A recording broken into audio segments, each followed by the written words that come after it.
Hello! I've been doing some research. We are heading towards a future of human irrelevancy and replacement. Why romance another human when you can flirt with a robot? Think about it. If all you want is a free blowy, then why not stick your dick in a motorized clamp? Who wouldn't be turned on by this? To celebrate this grand achievement, we're announcing 3 new ways artificial intelligence is going to replace everything creative and fun any human could pursue as a career path. Not because content will only be made by AI, but there will simply be no way to compete with automated production. Using these same methods that allow for a Toyota Camry to be built in under a day, a piece of software will scrape the internet for data. Utilize AI-controlled gameplay with a computer-generated script and an artificial voiceover. Go on to Google Images and steal memes from the aether, and edit it all together in an evening in order to upload it for maximum return on investment. Wait, this is starting to sound a lot like what Anno Mutantionism.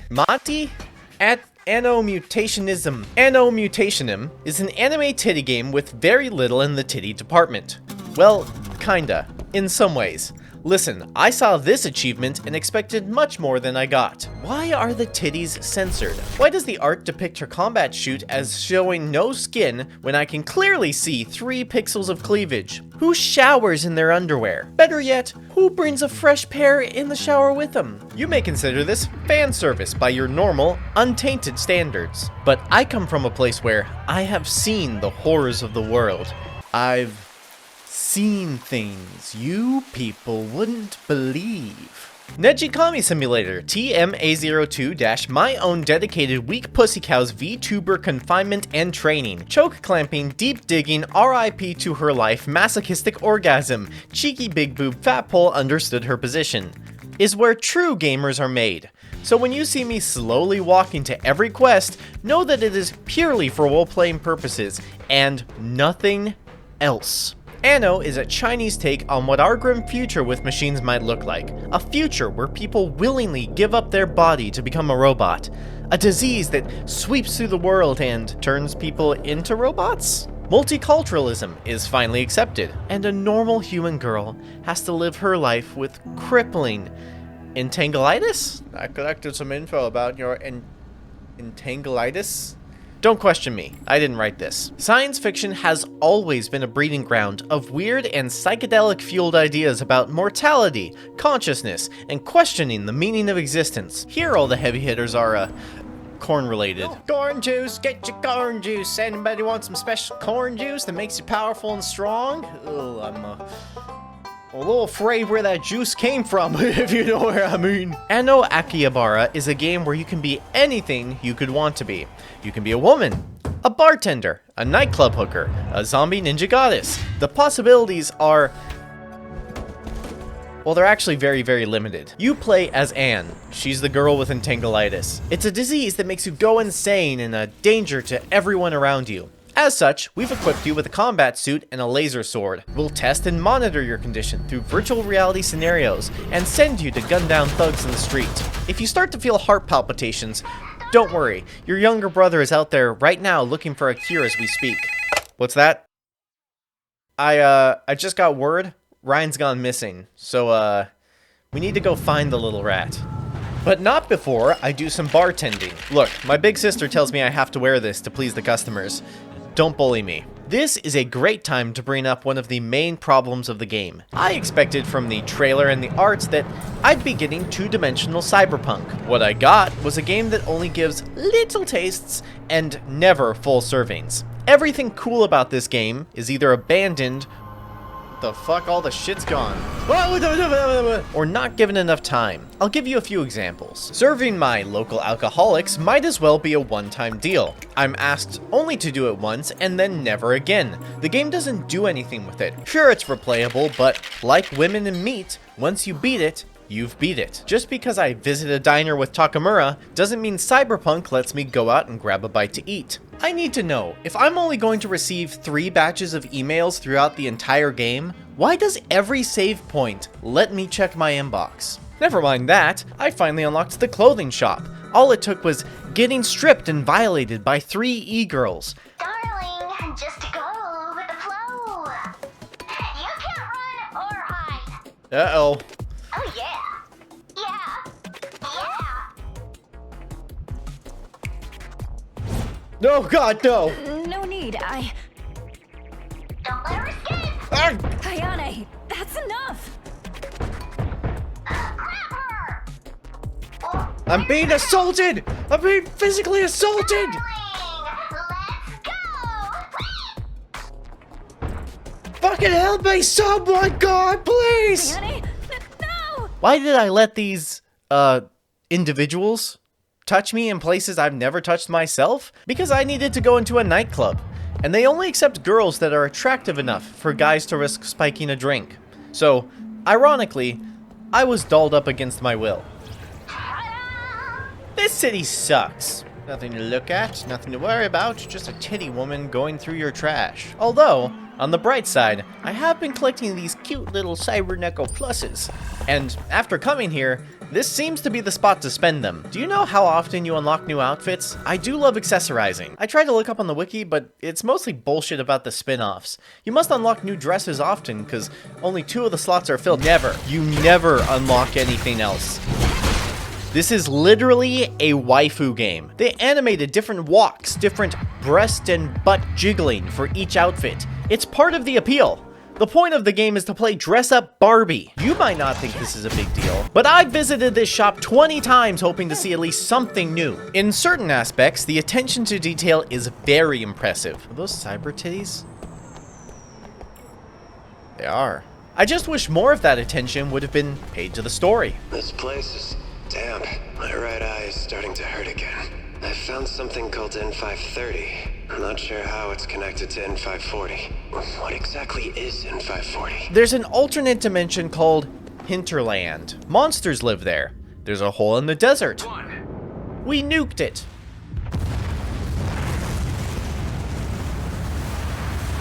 And with that, gentlemen, we have successfully nuked Pakistan. Why did we nuke it? I don't know. It's probably related to God or something. This alternate dimension contains a zombie ninja goddess that wants to kill everyone. To do this, she's trying to entangle, get it? Herself with you so that she can come into our dimension. To fight this, we've resorted to weird religious symbolism and anime to fight monsters. Well, there's a bunch of titty women plastered in crosses. Look, if Evangelion can get away with this shit, so can we. You know when Portal took you through a series of test chambers and you slowly got introduced to the idea that this robot bitch is crazy, I think some shit went down. Here, we're just going straight into Michael Jackson flipping papers at the UN, a monkey in a lab coat, and an oil sheik that uses portals with his little sister, that is blonde and somehow is worth a whole epilogue cutscene, because she was mentioned in data logs 3 rooms before her fight. The game started off strong, but deteriorated fast. A prime example of big ideas being thrown in without a second thought. The most interesting part is a murder mystery early on in your apartment complex. I'm pretty sure it even ties in with the zombie ninja. Actual world building. Too bad they only start new things and never add on to what they already have. You know it's really bad when my favorite part is Santa being held at gunpoint. I'm Santa, the bringer of joy to children. Bullcrap. If you're Santa, I'm Jesus. Who are you? I'm Santa Claus. One more time. Who are you? The combat.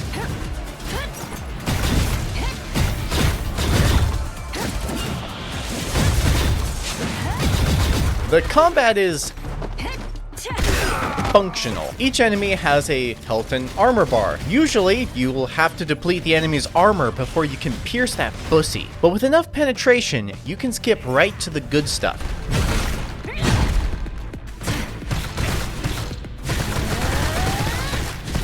Also, my advice, don't jump. Anne has poor aerodynamics mid-flight. There is riposting, but you have a very small window to parry an attack. Also, you have a talent tree to unlock passive stat increases, or new combos. Nothing too complex, you won't be juggling enemies in the air, even by the end of it. Speaking of the end, you can expect to have almost every talent unlocked by the last boss. I have found myself yearning for more and more difficult situations in games. So, I was very disappointed when I discovered there's no real difficulty options. You have normal and journalist. I'm not gonna lie to you. Hi, Happy. I suck at these kind of games. No, fucker. Fighting games have always resulted in button mashing, but I will say with conviction that the bosses need more mechanics than simply inverting the controls. I'm trying to build a habit of reminding myself to reflect on the things I appreciate, to keep my feet planted and my sights true.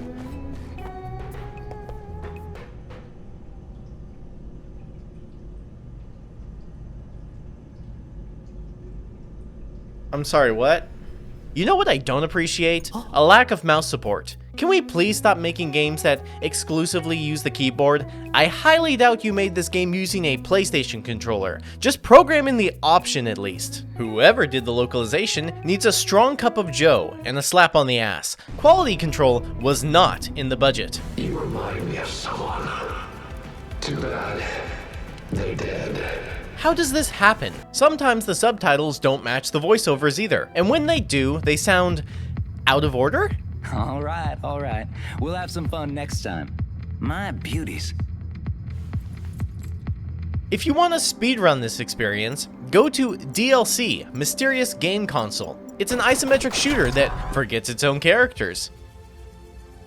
That's not her. What? The trailer is literally 80% of a 12-hour playthrough, compressed into 2 minutes. If you watch the trailer, you've seen almost every area. The only thing not mentioned is the dragon you fight at the end. One last thing. There's a lot to like about Anno. Mutantionem. I like the 3D environments, the soundtrack.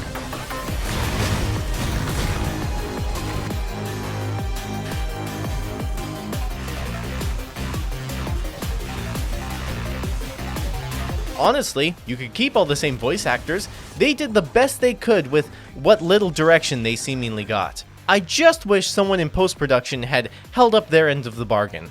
The world can feel a little bit barren at points. The game has a lot of tidbits hidden throughout the map, making you think it's deeper than it is. More than once, I would accept a side quest, complete it, then run back to the original quest giver, only to be told, "Thank you." That's it? Thank you? My dad called me to tell me that the orphan I saved was taken from our home. What? He said this in the middle of a mission. I flew back as soon as I could, and what did I get for my efforts? 2 dialogue boxes. I get that maybe I expect too much, but what's the point of all these travel options if there's nothing to go back to? All that to say, I wish I didn't spend so much time backtracking looking for content. Would I recommend this game? Would you recommend a retrograde ejaculation? That's all for now, but genuinely, thank you for making it this far. I'll see you soon. Thank you for your kind reminder. Though I suggest you mind your own business, G. Gee, I suggest you mind your own business, fuckwad. I am going to the titty bar.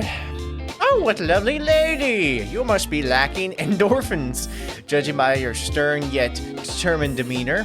Why don't you try a bottle of corn juice? It's not cheap, but it's super effective. The Mortal Corn Tournament. Sure, I'll join. Oh my god, that is a muscular woman. Premium corn juice. Fight! She'll be coming round the mountain. Here she comes.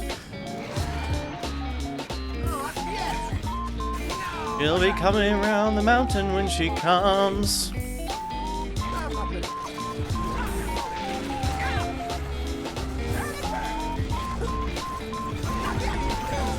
Holy. She'll be coming around the mountain.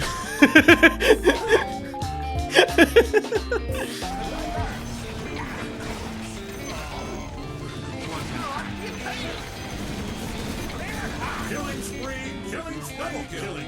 Dyer's fortified their structures. That's no good for us. It's like watching a Yeah, isn't that shit so fucking busted? You're so strong.